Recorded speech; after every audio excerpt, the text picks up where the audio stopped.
Assalamualaikum warahmatullahi wabarakatuh. Saya Julia Andini dengan NPM 2517051036. Saya dari kelas A.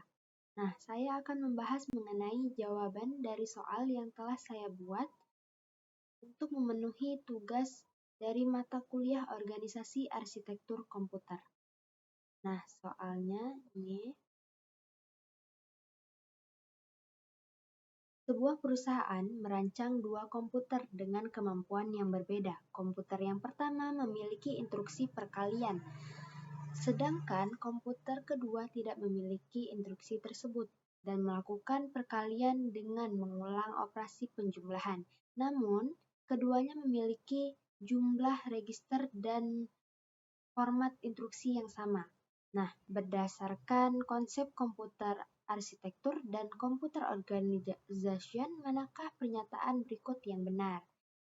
Nah, di sini saya itu membuat soalnya, jawabannya itu muncul secara acak. Jadi setiap akun yang buka linknya itu nanti jawabannya acak, bukan urutan gini.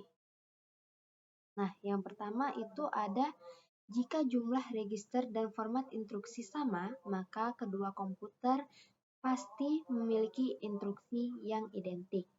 Menurut saya, jawaban ini kurang tepat karena arsitektur bukan cuma tentang register dan format instruksi, tapi juga tentang daftar instruksi. Di soal tadi daftar instruksinya kan berbeda, jadi tidak bisa dibilang identik. Nah, daftar instruksinya itu yang aku maksud adalah komputer pertama itu kan memiliki instruksi perkalian, sedangkan komputer yang kedua itu tidak memiliki instruksi perkalian. Jadi daftar instruksinya itu berbeda. Jadi tidak bisa dibilang identik. Lalu selanjutnya, keberadaan instruksi perkalian termasuk bagian dari arsitektur komputer. Nah, menurut saya ini pernyataannya benar karena sepemahaman saya, arsitektur itu adalah hal-hal yang terlihat dari programmer. Salah satunya adalah daftar instruksi atau instruction set. Kalau di sebuah komputer itu punya instruksi multiply atau instruksi perkalian, berarti programmer bisa langsung pakai perintah itu. Kalau tidak ada, berarti tidak bisa.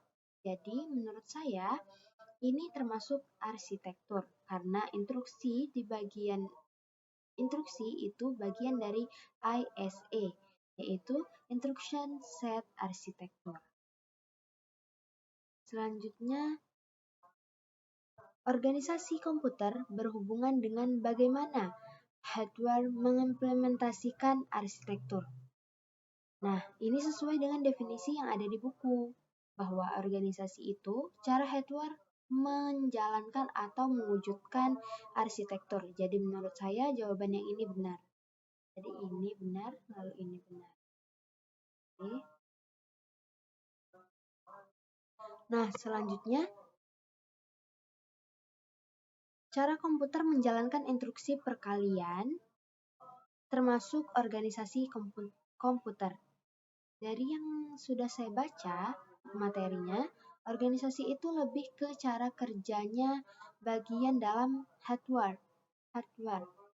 Misalnya, apakah perkalian dilakukan dengan alat khusus di dalam prosesor atau sebenarnya dihitung dengan mengulang penjumlahan atau penjumlahan berulang secara internal.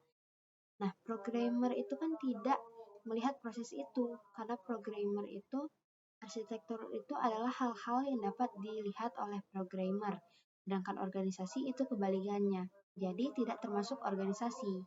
Jadi itu termasuk organisasi karena tidak dilihat atau tidak terlihat oleh programmer. Selanjutnya itu cara melakukan perkalian tidak berpengaruh terhadap arsitektur. Perbedaan cara melakukan perkalian itu tidak berpengaruh terhadap arsitektur, pernyataannya ya. Nah, menurut saya ini jawabannya kurang tepat karena di soal disebutkan bahwa salah satu komputer tidak punya instruksi multiply. atau instruksi perkalian. Sedangkan komputer yang satunya atau yang lainnya itu memiliki instruksi perkalian. Berarti daftar instruksinya itu berbeda, seperti yang dijelaskan di awal tadi. Nah, kalau daftar instruksinya berbeda, berarti arsitekturnya juga berbeda. Ini tadi jawaban yang benar.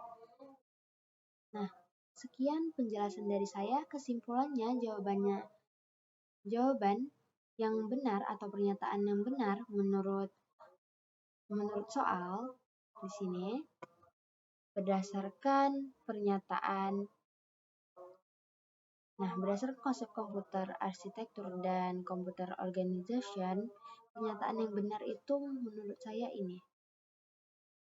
Itu keberadaan instruksi perkalian termasuk bagian dari arsitektur komputer. Lalu, organisasi komputer berhubungan dengan bagaimana unit hardware mengimplementasikan arsitektur. Lalu, cara komputer menjalankan instruksi perkalian termasuk bagian dari organisasi komputer.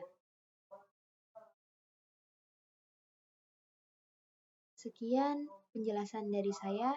Apabila ada salah kata, saya mohon maaf. Saya akhiri. Wassalamualaikum warahmatullahi wabarakatuh.